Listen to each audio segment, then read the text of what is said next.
je suis Clément Méric et vous écoutez Bourbon Hebdo, le podcast de la rédaction d'LCP qui vous fait revivre l'actualité de la semaine et vous dévoile les coulisses de l'Assemblée. La séance est ouverte. Bonjour à tous et bienvenue dans Bourbon Hebdo. Au sommaire, cette semaine, une manif dans les jardins de l'Assemblée, une polémique signée Laurent Wauquiez et un Premier ministre convoqué par les députés. Et à mes côtés pour vous éclairer, Elsa Mondingava et Stéphanie Despierres. Bonjour à toutes les deux. Bonjour. Et de la poésie, Clément. Et oui, j'ai fait ça en rime. Tu l'as remarqué, Elsa. Je vous laisse vous présenter toutes les deux. Alors moi, donc Elsa, je présente l'émission des questions au gouvernement, donc avant et après les questions au gouvernement, les mardis et les mercredis. Et toi, Stéphanie? Et moi, je suis généralement dans les couloirs de l'Assemblée pour raconter ce qui se passe dans les deux émissions que présente Elsa. Et parfois dans l'émission du soir, ça vous regarde. Parfois aussi dans l'émission du soir, ça vous regarde. Allez, on commence donc par cette manifestation qui a eu lieu mercredi dans les jardins de l'Assemblée. Manifestation sous tension. On se remet dans l'ambiance et on en parle après. Frontière, casse-toi, l'Assemblée n'est pas à toi. Frontière, casse-toi, l'Assemblée n'est pas à toi. Alors, frontière, casse-toi, l'Assemblée n'est pas à toi. Ça, c'est le slogan des manifestants. Pour bien situer les choses, on est donc dans le jardin des 4 colonnes. On est à quelques pas de l'hôtel de la Cesse. C'est là où se trouve la présidente de l'Assemblée. Alors, Stéphanie, toi, tu étais sur place pour LCP. Est-ce que tu peux nous expliquer qui manifestait et pourquoi ? Alors, c'est les députés collaborateurs, les collaborateurs de la France Insoumise, notamment, et d'autres députés de gauche qui manifestaient parce qu'ils protestaient contre un article de Frontières. Frontières, c'est ce journal d'extrême droite qui a publié une longue enquête sur les collaborateurs de la France Insoumise en révélant leur nom et un certain nombre d'infos jugées personnelles par la gauche et qui considèrent que, du coup, ça met en danger, que ça met une cible dans le dos de ses collaborateurs. Et donc, pour dénoncer ça, ces collaborateurs et les syndicats de collaborateurs ont fait une manifestation. Alors ça a commencé de manière assez calme. Ils étaient regroupés sur les marches qui sont dans le jardin de la Cesse, donc tout juste devant qui donne accès à la salle des 4 colonnes. Donc c'est juste devant, c'est ça, la salle des 4 colonnes. Et puis au bout d'un moment, il y avait 3 journalistes de Frontières, donc le magazine incriminé par ses collaborateurs, qui filmaient la scène.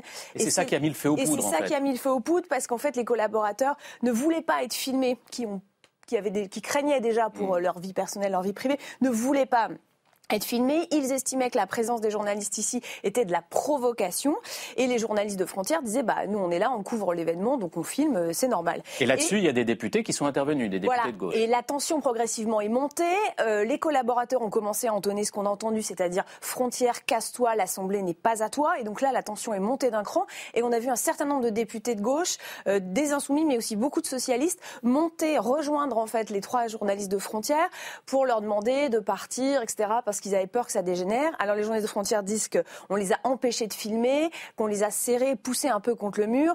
Les députés socialistes disent nous on voulait qu'ils partent parce qu'on sentait que la tension montait et parce qu'on trouvait que c'était de la provocation qu'ils soient là, alors que les collaborateurs manifestaient justement contre une publication dans leur journal. Alors, il y a 2 questions derrière ça. Elsa, est-ce que cette manif, elle était légale et est-ce que ces journalistes, eux, avaient le droit d'être là ? Alors, on redit bien, et le cabinet de la présidente de l'Assemblée nationale le redit bien, le droit de manifester est constitutionnel. Il y a déjà eu par le passé des manifestations de collaborateurs dans le jardin des 4 colonnes, notamment pour attirer sur l'attention sur leurs conditions de travail, etc. Ce n'était pas la première fois. Les journalistes ont le droit de faire leur travail à l'Assemblée. Ensuite, et l'autre question qui va se passer derrière ça, c'est Ils étaient accrédités, ces journalistes de Frontières. Ils étaient accrédités, effectivement, pour rentrer dans l'Assemblée nationale. Vous savez, on ne peut pas y rentrer n'importe comment quand on est journaliste. Il faut passer par un service de presse. Donc, ils ont une carte de presse. Ils sont donc accrédités. En revanche, et ça après ce sera tout le débat qui viendra après et qui va animer un petit peu les députés, les différents groupes, c'est un journaliste n'a pas le droit de se mettre en scène, n'a pas le droit de provoquer quoi que ce soit. Voilà, il est là pour faire son travail, il n'est pas là pour avoir des positions politiques, militer au sein de l'Assemblée. Donc c'est là-dessus que la Frontière, sans mauvais jeu de mots, va faire débat un petit peu sur cette manifestation. Et donc là-dessus, le Rassemblement national et l'UDR d'Éric Ciotti sont intervenus pour dénoncer une atteinte à la liberté de la presse. Les journalistes ont été exfiltrés par le personnel de l'Assemblée. Le personnel, les huissiers étaient une dizaine à regarder un peu ce qui se passait et à attendre. Et au bout d'un moment, ils ont jugé que pour la sécurité de tous, trop tendu. Ça devenait trop tendu, qu'on n'était pas loin quand même de la bousculade. Donc ils sont allés à la rencontre des 3 journalistes et ils leur ont demandé de sortir et ils les ont exfiltrés. C'est-à-dire les 3 journalistes étaient entre eux et les huissiers faisaient une espèce de haie pour qu'ils puissent sortir. Voilà. Et c'est vrai que le RN et l'UDR, donc les troupes d'Éric Ciotti, il y en avait certains collaborateurs UDR. Voilà. Et il y avait une députée ici. UDR à côté des journalistes de Frontière. Parce que c'était très préparé. Frontière avait aussi très bien préparé son coup. Et tout de suite, le RN et l'UDR sont montés au créneau. Il y a eu beaucoup de députés ou de responsables des partis qui ont tweeté. Il y avait des députés qui sont venus tout de suite, celle des 4 colonnes du Rassemblement national, dénoncer une atteinte à la liberté de la presse. Le RN a tout de suite réagi à ce qui s'était passé. Dans le quart d'heure, vous aviez une kyrielle de tweets du RN avec les mêmes vidéos et qui dénonçaient une atteinte à la liberté de la presse. Ce qui semble indiquer que tout était un peu coordonné, c'est possible. C'était coordonné puisque la manifestation, elle était de notoriété publique. Nous, on nous avait alerté sur le fait qu'il allait avoir une manifestation. Frontière savait très bien qu'elle allait avoir lieu, donc savait qu'il allait venir. Et en étant exfiltré, un des journalistes dit même merci pour la pub. En voyant très bien que tout ça aussi a été une grande... ça a été une opération de communication aussi pour Frontière.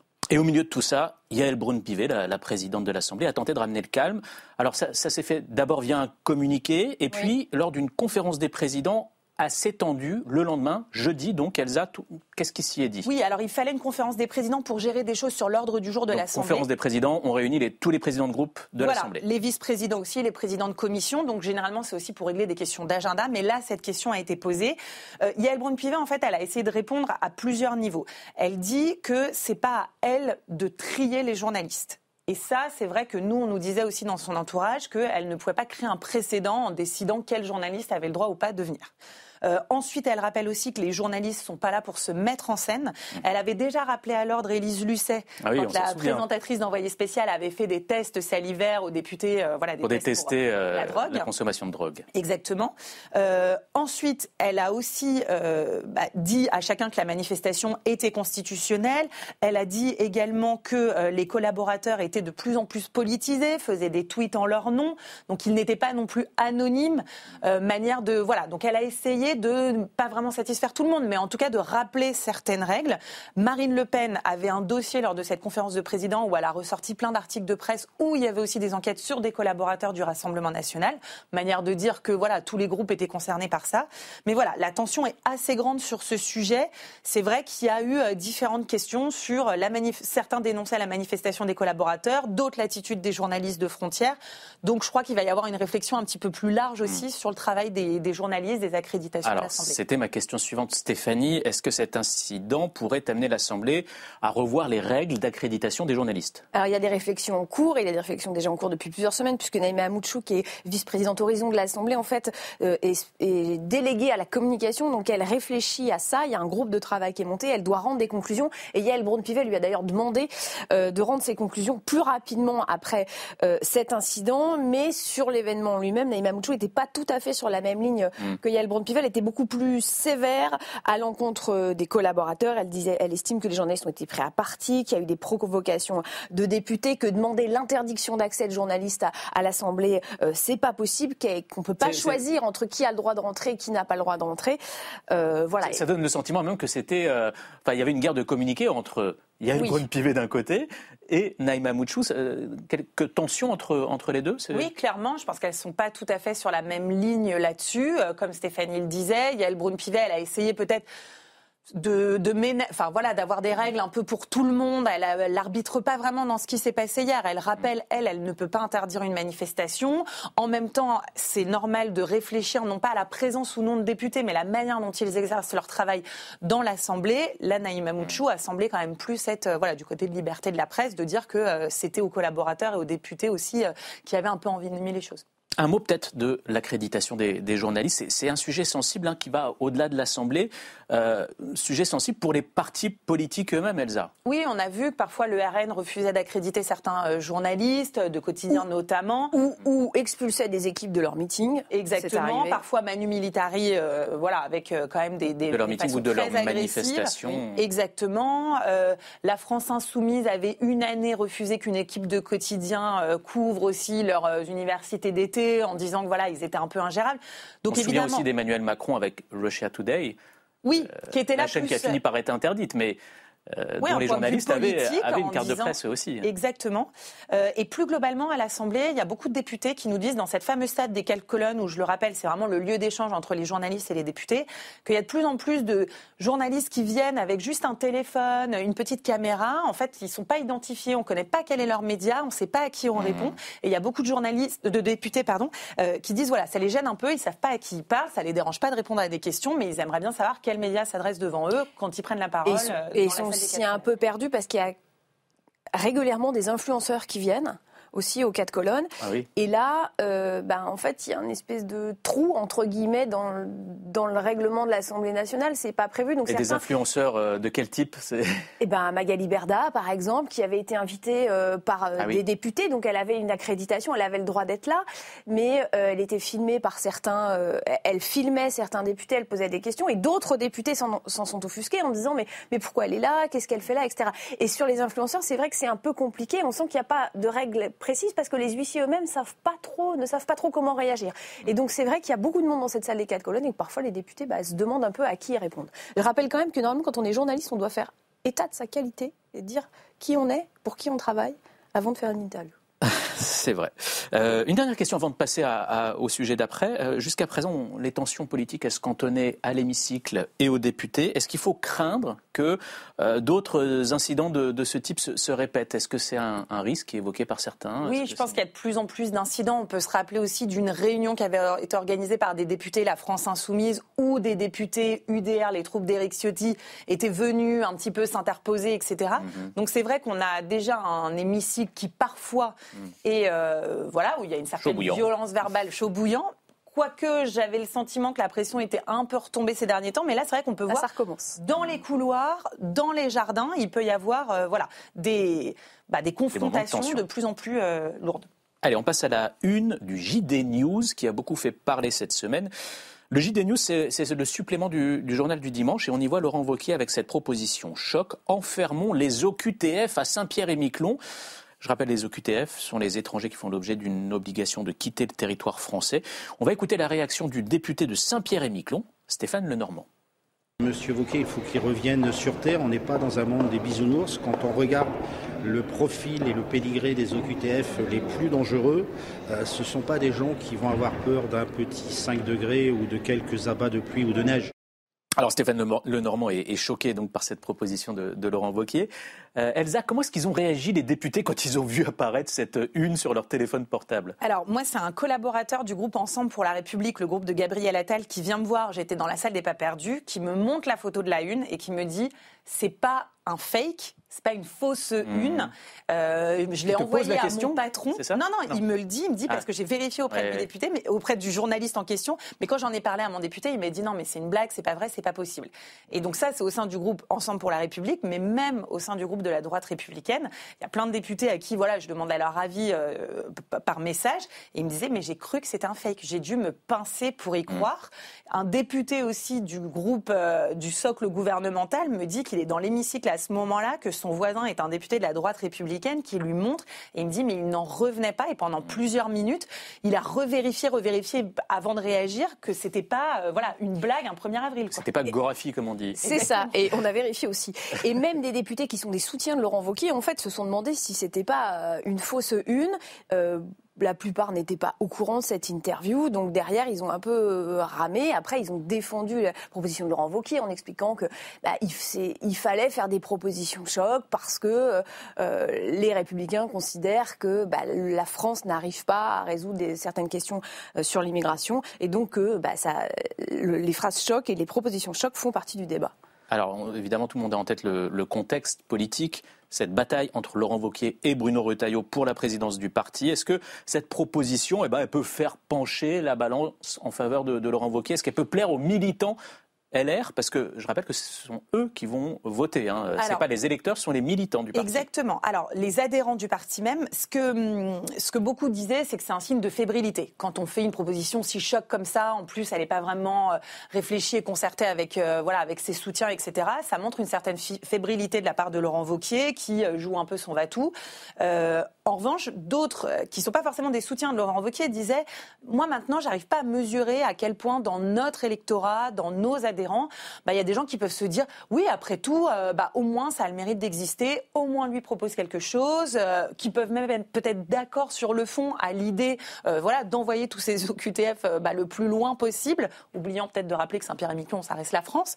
Mais voilà, donc c'est vrai que c'est difficile. Nous, il y a eu à l'Assemblée, c'est vrai, je pense, une stupéfaction et un peu des gens mais voilà, après, dans leur électorat, chez leurs adhérents, peut-être que ça peut faire plaisir à certains. Au-delà de cette proposition choc du patron de la droite à l'Assemblée, on peut dire que la droite cette semaine a tiré fort sur l'élastique du socle commun, donc cette sorte de coalition gouvernementale qui ne dit pas son nom. Stéphanie, est-ce que l'élastique peut casser ?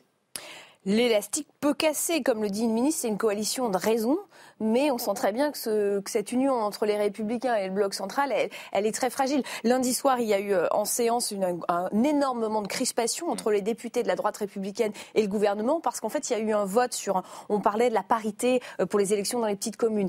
Et il y a eu un vote... Parité homme-femme. Parité homme-femme, oui, pardon. Dans les petites communes, il y a eu un vote. Le gouvernement a estimé qu'il y avait qu'une voix d'écart et que du coup on avait une incertitude et donc a fait revoter sur le point de débat du moment.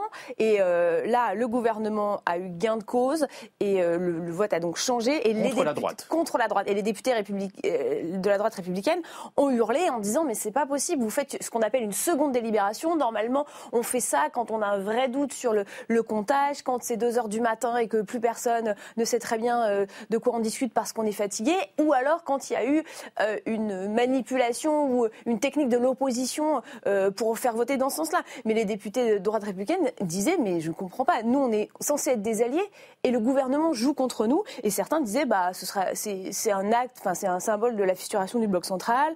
Il y avait un bloc central, maintenant il y aura un avant et un après avant cette séance. Est-ce que tu croises toi à l'Assemblée beaucoup de députés de droite qui disent on n'a plus rien à faire dans ce gouvernement? On doit en sortir. C'est jamais dit aussi clairement, même si de toute façon, notamment Laurent Wauquiez et une partie de ses soutiens se sont toujours dit qu'il fallait qu'ils montrent leurs différences avec ce gouvernement pour pouvoir continuer à se faire entendre, continuer à marquer la différence en pleine campagne interne, on l'a dit, avec Bruno Retailleau. Donc de toute façon, tout ça ne tient qu'à un fil. Quand est-ce que le fil craque? À mon avis, pas tout de suite, mais plus 2027 va s'approcher, plus ce sera compliqué. Si François Bayrou tient jusque-là. La semaine a aussi été marquée par cette annonce. Jeudi, annonce faite par la commission d'enquête parlementaire sur les violences à l'école.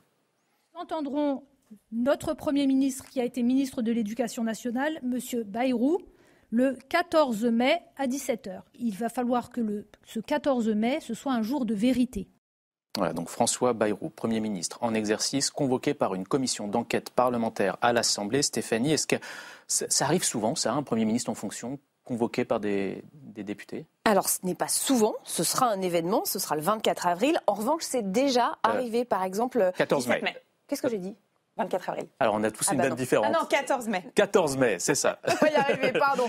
On se mélange entre les dates de rendu des rapports des commissions d'enquête et les dates des auditions. Jean Castex avait été, par exemple, auditionné en octobre 2020 par la commission d'enquête qui enquêtait sur la gestion du Covid. Et après, plus récemment, on a eu des anciens premiers ministres, donc des gens qui n'étaient plus en fonction, Gabriel Attal et Elisabeth Borne, à propos de la commission d'enquête sur le dérapage sur les finances publiques. Est-ce que cette commission d'enquête, elle peut inquiéter François Bayrou? Comment est-ce qu'on réagit dans l'entourage du Premier ministre, Elsa? Je pense qu'elle peut vraiment l'inquiéter. Il y a eu cette commission d'enquête, elle travaille en différentes phases. Il y a eu, par exemple, des auditions de victimes, d'associations de victimes qui ont été extrêmement intéressantes, éprouvantes, avec des témoignages accablants. Et là, on va rentrer dans une phase plus politique.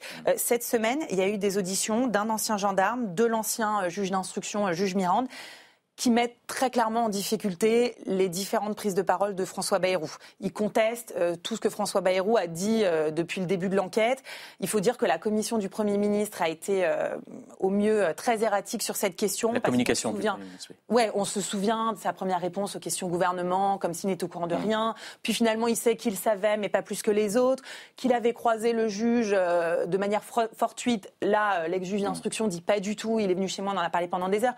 Donc les deux témoignages d'hier ont vraiment quand même laissé penser les députés, tous bords confondus, qu'il fallait clairement qu'ils s'expliquent. Ils disent, on espère tous qu'il viendra, ceux de son camp, qu'il viendra très préparé à ces auditions, qu'il n'aura pas ce sentiment de répondre quand même un peu à la va-vite. Donc oui, ça va être un jour important pour François Bayrou. Et d'ici là, il y a un livre qui est assez attendu, Oui, un livre enquête sur Betaram qui sort le 24 avril. C'est le Nouvel Obs qui révélait que dedans, il y a un témoignage de la fille de François Bayrou. Ce qu'il faut savoir, c'est qu'une des lignes de défense de François Bayrou depuis le début, c'est de dire « j'ai mis mes enfants dans cet établissement, donc si j'avais su qu'il s'y passait des choses aussi terribles, je ne l'aurais pas fait ». Donc évidemment, on attend de voir ce que va révéler sa fille. Et effectivement, c'est marqué croix dans l'agenda cette audition. Au-delà de Betaram, on a beaucoup parlé des commissions d'enquête parlementaires cette semaine. Il y a celle sur la protection de l'enfance et celle sur les violences sexuelles dans le milieu du cinéma qui ont rendu leur rapport. Stéphanie, on peut peut-être rappeler déjà en quoi ça consiste, une commission d'enquête ? Alors, une commission d'enquête, c'est des députés qui décident de travailler sur un sujet. Ça leur donne des pouvoirs assez importants. Ils travaillent généralement pendant 6 mois, ils rendent un rapport et ils ont des pouvoirs importants. Ils peuvent, par exemple, ce qui a été le cas sur la commission d'enquête Betaram, débarquer dans un ministère sans prévenir et dire je veux avoir accès à tel document, parce que je veux vérifier si l'administration était au courant de ça, si les comptes étaient bien tenus, etc., etc. Et c'est ce qu'ont fait Paul Vannier et Violette Spilbout, les deux rapporteurs et présidents de la commission d'enquête sur Betaram. Ils sont allés au ministère de l'Éducation, où ils n'ont pas été forcément très bien accueillis, mais les administrations ont pour obligation de leur donner les pièces qu'ils demandent. Et donc les personnes convoquées ont l'obligation de se rendre... Tout à fait, les personnes convoquées ont l'obligation de se rendre. Vous ne pouvez pas refuser normalement d'être entendu par une commission d'enquête. Le président de la commission d'enquête peut décider de vous envoyer les pouvoirs publics, la force publique, pour vous amener à témoigner devant une commission d'enquête. Alors certains, c'est récemment refusé. Alexis Keller, secrétaire général de l'Élysée, lui a refusé de venir, arguant que c'était une entorse à la séparation des pouvoirs parce qu'il était le conseiller du président de la République et que la seule personne qui ne peut pas être entendue par une commission d'enquête, c'est le président de la République. Et c'est assez solennel puisque chaque personne convoquée devant la commission d'enquête dit « je le jure ». Donc c'est vraiment un témoignage sous serment. Ce qui on ment devant une commission d'enquête, c'est un parjure. Donc voilà, il peut y avoir des poursuites judiciaires. Exactement. Quand on voit tous ces sujets abordés, quand on voit la médiatisation que les députés obtiennent sur les thèmes de ces commissions d'enquête, on a l'impression presque que les députés ils trouvent plus leur bonheur là-dedans que dans le travail dans l'hémicycle. Est-ce qu'il y en a qui vous en parlent de ça ? C'est vrai qu'en fait, la commission d'enquête, c'est vraiment un des pouvoirs du député, c'est le pouvoir de contrôle. Le député, il vote les lois, mais il est aussi là pour contrôler l'action du gouvernement. Donc c'est un enjeu pour eux, ces commissions d'enquête. Elles sont devenues de plus en plus politiques avec le temps. Politique, ça ne veut pas dire politicienne, ça ne veut pas forcément dire que c'est forcément pour gêner le gouvernement, etc. Mais elles sont sur des enjeux sociétaux parfois très forts, sur les violences sexuelles dans le cinéma, par exemple. Donc les députés savent aussi qu'ils peuvent être attendus là-dessus. C'est une manière de se consacrer à un thème pendant plusieurs mois, d'avoir vraiment un travail de fond, d'avoir des auditions. Puis il faut dire qu'en parallèle, en ce moment, particulièrement l'ordre du jour à l'Assemblée, est un peu, il y a des textes qui n'ont pas forcément de cohérence les uns avec les autres, il n'y a pas vraiment de projet de loi très structurant, etc. Donc là, c'est vrai qu'on a beaucoup de députés qui... Alors, le problème avec les commissions d'enquête, c'est très souvent, elles sont très suivies au début. Après, on voit qu'au fil des auditions, il peut rester un peu moins de monde dans les commissions. C'est beaucoup de travail de rapporteurs et de présidents de commissions d'enquête. Mais effectivement, il y a eu des travaux qui ont été très médiatisés. Alors, tu as employé les thèmes de rapporteur et de président de commission d'enquête. Ce sont deux fonctions très importantes. Oui. Et ça donne lieu, du coup, parfois, Stéphanie, à des tandems étonnants, inattendus, et qui fonctionnent plutôt bien. Oui, alors en général, il y a un président d'une couleur politique et un rapporteur d'une autre couleur politique. Et là, en fait, normalement, les groupes politiques ont ce qu'on appelle un droit de tirage. C'est-à-dire que par session, ils ont le droit de dire alors moi, je veux faire une commission d'enquête sur tel sujet. Et ils ont la possibilité de choisir. Une cartouche, on va dire. Une cartouche d'être président ou rapporteur. En ce moment, il y a beaucoup de commissions d'enquête parce qu'il y a une chose qui ne se produisait pas régulièrement et qui se produit régulièrement maintenant, c'est que ce sont des commissions permanentes de l'Assemblée nationale, la commission des finances ou la commission des affaires culturelles et de l'éducation, qui se transforment en commission d'enquête. Et donc là, ça permet d'enquêter sur d'autres sujets, ça donne plus de place et on a des duos. Donc la commission d'enquête sur les violences sexuelles dans le cinéma, c'est Erwan Balanant qui est un député MoDem et Sandrine Rousseau, députée écologiste. Celle sur le Betaram, celle qu'on appelle Betaram par un certain raccourci, c'est Paul Vannier, député insoumis, et Violette Spilbout, députée Ensemble pour la République. Là, on n'imaginait pas du tout que ça fonctionnerait. Non, on n'imaginait pas du tout comment ça fonctionnerait. Violette Spilbout a été porte-parole du groupe macroniste pendant très longtemps, donc on se disait que ça allait faire des étincelles tout de suite. Et en fait, ils travaillent assez bien ensemble. C'est un duo qui fonctionne bien. Et franchement, c'est souvent gage de qualité du travail in fine. Quand c'est trop politicien entre le président et le rapporteur, souvent, en fait, vous n'avez pas grand-chose à la fin, rien d'intéressant dans le rapport, parce qu'en fait, la vérité, disons que les recherches ne progressent pas parce que chacun instrumentalise un peu et on n'arrive à rien. Et quand les duos fonctionnent, et bien souvent c'est là qu'on a des informations intéressantes, qu'il y a des choses intéressantes dans le rapport et qui peuvent déboucher et changer un peu les choses. Allez, en quelques mots, parce que le temps presse un peu, on va conclure avec ce livre signé Yael Braun-Pivet qui est sorti cette semaine. À ma place, Stéphanie, tu l'as lu ? Qu'est-ce que tu en retiens ? Alors c'est un livre parfois un peu désarmant parce qu'elle raconte avec beaucoup de franchise son entrée en politique, comment elle est devenue députée en envoyant simplement une candidature sur le site internet d'En Marche, comment elle a appris le dernier jour des investitures qu'en fait il fallait qu'elle fasse campagne. Donc il y a toute cette genèse du macronisme qui est assez intéressante. Elle raconte aussi tous les coups bas parce qu'en fait elle a été rapidement présidente de la commission des lois contre l'avis de l'Élysée et des conseillers d'Emmanuel Macron. On va essayer de la convaincre de démissionner. Quand elle a gagné l'élection au Perchoir en 2022, là pareil, elle n'était pas la candidate de l'Élysée. Elle a eu des coups de fil pour lui demander de renoncer. Et elle raconte aussi la violence du climat, les attaques. Elle dit qu'elle pensait qu'elle aurait des attaques, mais que jamais à la hauteur de ce qu'elle a pu voir sur les réseaux sociaux, des lettres, toutes les menaces de mort qu'elle a reçues. Donc c'est un témoignage assez intéressant sur quelqu'un qui entre en politique et qui a une ascension assez fulgurante. L'apprentissage de la politique. Elsa, en quelques mots de ton côté ? Oui, c'est vrai qu'en plus, ce qui est intéressant, c'est que la plupart des coups bas viennent de son camp, son propre camp. Alors que elle, c'est un peu la promesse initiale du macronisme. C'est la société civile, c'est la féminisation de la politique. Donc elle dit, moi en soi, je cochais un peu toutes les cases.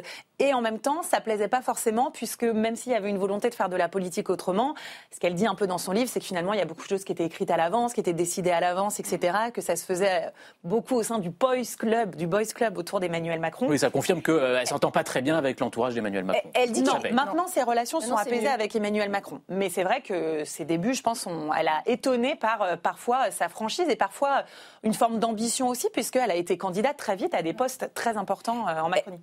Elle dit qu'en fait, elle est devenue féministe en entrant en politique quand elle s'est retrouvée confrontée à tous ces coups bas.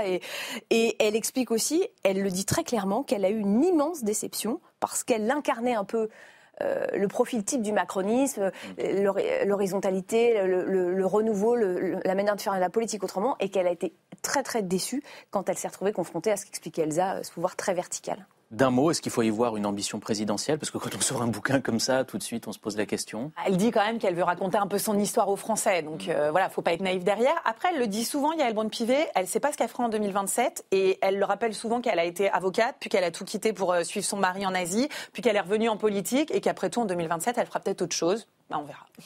Merci beaucoup, Elsa. Merci, Stéphanie.